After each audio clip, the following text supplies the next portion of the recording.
In this city, the rain doesn't wash anything away. It only buries the truth deeper under the slick, black asphalt. Detective Elias had seen it all, or so he thought. But the shadows tonight felt heavier, like they were breathing. Stopped to light a cigarette. The flame flickered, a brief spark of defiance against the overwhelming gloom of the night. Back at the precinct, the air was thick with the scent of stale coffee and old lies. The case files were piling up. He began to map it out. A web of deceit, held together by red string and the faces of people who didn't want to be found. The witness, she was the key. Or perhaps she was just another ghost haunting the corridors of this investigation. Memories of the crime scene flashed in his mind, blurred movements, the sound of breaking glass, and the frantic struggle for survival. He met her in the park at dusk. The fog rolled in from the harbor, swallowing the trees and silencing the world around them. She didn't say much, just a whisper that felt like a cold breeze against his neck. Then she handed him a silver key. The key felt heavy, heavier than it should have been. It led to the outskirts, where the city gives way to decay.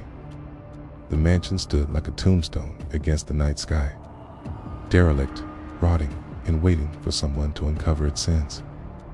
The iron door groaned as he turned the key. It was a sound that echoed through the empty halls, signaling his arrival.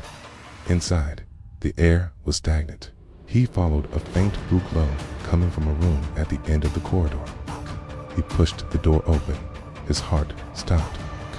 The walls were lined with monitors, every single one broadcasting his own face.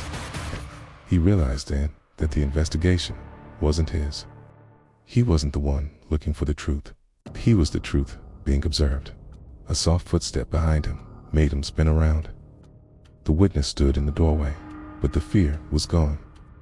Her smile was cold, calculating. It was the look of a predator watching their prey finally realize the trap has sprung. Elias reached for his holster, but his fingers were numb. The weight of the deception was more paralyzing than any weapon. She held up a small black remote. "It was never about the key, Elias," she said, her voice smooth as silk and sharp as a razor. "It was about the door you just locked behind you." The sound of a heavy bolt sliding into place echoed through the room. A rhythmic ticking began, soft at first, then growing louder, filling the space between his heartbeats with a countdown to the unknown. Elias looked at the monitors one last time.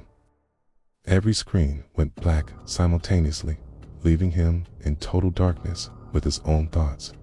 The ticking stopped. The silence that followed was louder than any explosion.